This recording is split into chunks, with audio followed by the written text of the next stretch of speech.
Trump, tarif, dan wajah baru orientalisme ekonomi. Pernahkah kamu berpikir dan merasa dinilai rendah hanya karena kamu berasal dari dunia yang bukan Barat? Karena kita bukan Amerika, kita bukan Eropa, maka suara kita dianggap tidak layak dan produk kita pun dianggap sebagai ancaman.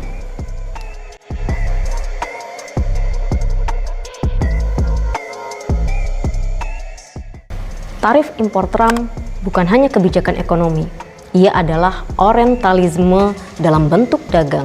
Dan inilah yang dulu diceritakan oleh Edward Said.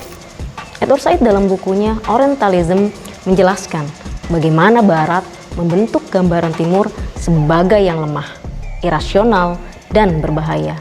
Bukan untuk memahami, tapi untuk menguasai. Hari ini, narasi itu tidak hanya muncul di buku sejarah kolonial, ia hidup dalam struktur perdagangan global. Ketika Amerika memungut tarif 32% atas barang dari Indonesia, mereka tidak hanya berkata, kami ingin melindungi pasar kami, namun juga secara diam-diam menyampaikan, kami tidak percaya produkmu bisa bersaing tanpa merusak sistem kami. Itu adalah cara halus menempatkan negara-negara Global South seperti Indonesia sebagai ancaman, bukan mitra.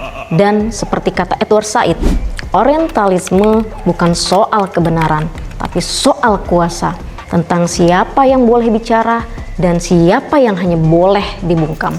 Trump dalam hal ini bukan hanya melindungi ekonomi Amerika Serikat, tapi juga memperpanjang warisan kolonial dalam dunia perdagangan, dengan tarif sebagai tameng dan ketimpangan sebagai tujuannya. Jadi, jika kamu berpikir ini hanya soal uang dan ekspor, pikirkan ulang. Ini juga tentang bagaimana dunia melihat kita, sebagai pembuat atau sebagai yang dikendalikan. Mari terus kritis dan pelajari bagaimana struktur global bekerja atas nama keamanan ekonomi. Saya Thari Farhani, salam dari Moskow.